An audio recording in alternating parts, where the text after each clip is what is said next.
समस्या हमारी किसी से छुपी नहीं है।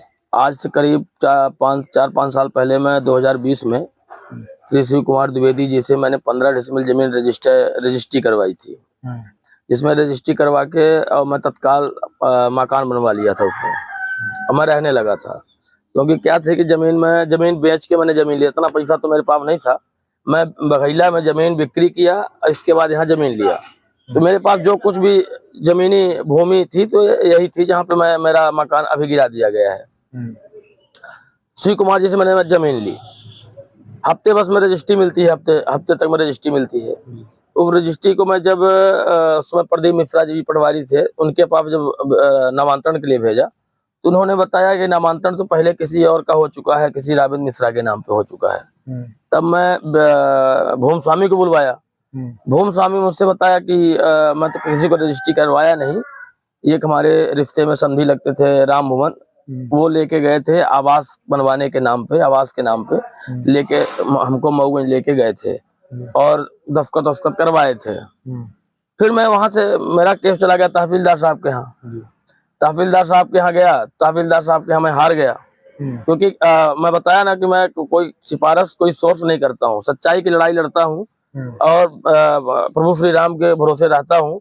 जो होगा निर्णय सही होगा, मैं किसी से सिफारिश नहीं करता हूँ।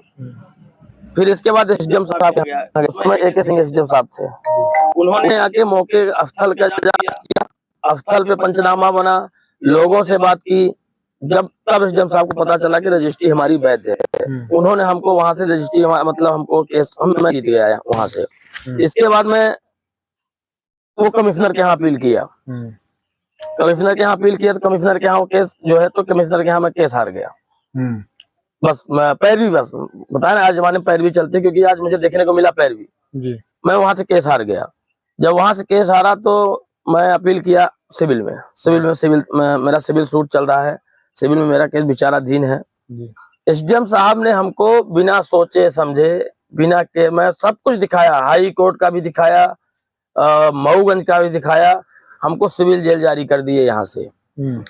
सिविल जेल में मेरे पास सब प्रूफ है, मैं विद प्रूफ बात करता हूँ, बिना प्रूफ की कोई बात नहीं करता हूँ।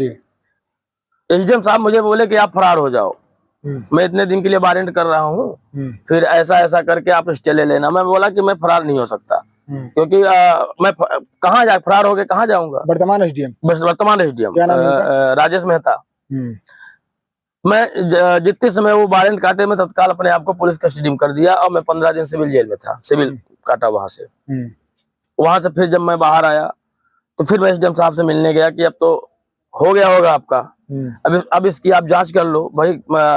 फिर से आदेश आ गया था तहसीलदार का घर गिराने का 3 दिवस के अंदर अंदर, जिसका मैं हाई कोर्ट में अपील किया। वहां से सब कुछ मैं दिया यहाँ, क्योंकि बहुत सारे केस लड़ा हूँ। सिविल में भी मामला विचाराधीन है। हाँ, सिविल विचाराधीन है। सिविल में हाई कोर्ट से मेरा स्टे का जो लगा था वो भी मैं ला के यहाँ दिया, लेकिन एसडीएम का कहना था कि मुझे इससे मतलब नहीं है, मुझे स्टे ला के दो, फला ला के दो। मैं बोला कि मैं कलेक्टर के पास जाऊंगा, कलेक्टर साहब के पास। तो एसडीएम साहब हमसे खुद बोल रहे हैं कि कलेक्टर कुछ जानते नहीं रेवेन्यू विभाग के। एसडीएम साहब बोले? हाँ, एसडीएम साहब बोले कि जो कलेक्टर है इंजीनियर टाइप के हैं, रेवेन्यू विभाग की कोई जानकारी उनको नहीं है। तो तब बताइए हम कहाँ जाएं, जब कलेक्टर के पास रेवेन्यू विभाग की जानकारी नहीं है, एसडीएम जो है को सुनने के लिए तैयार नहीं है। एसडीएम साहब बोले कि राजेंद्र शुक्ला जी का फोन आ रहा है, एसडीएम साहब बोले प्रदीप पटेल जी का फोन आ रहा है। ये मेरा जो मकान गिरा है तो ये राजनीतिक दबाव में मकान गिरा है, ना कि कानूनी प्रक्रिया मेरा मकान नहीं गिरा है। ये कैसे आरोप लगा रहे हैं कि एसडीएम साहब ने साक्ष्य है कुछ आपके पास? हाँ, मेरे पास ऑडियो है, उनकी बात की ऑडियो है, मेरे खुद बताए ये बात।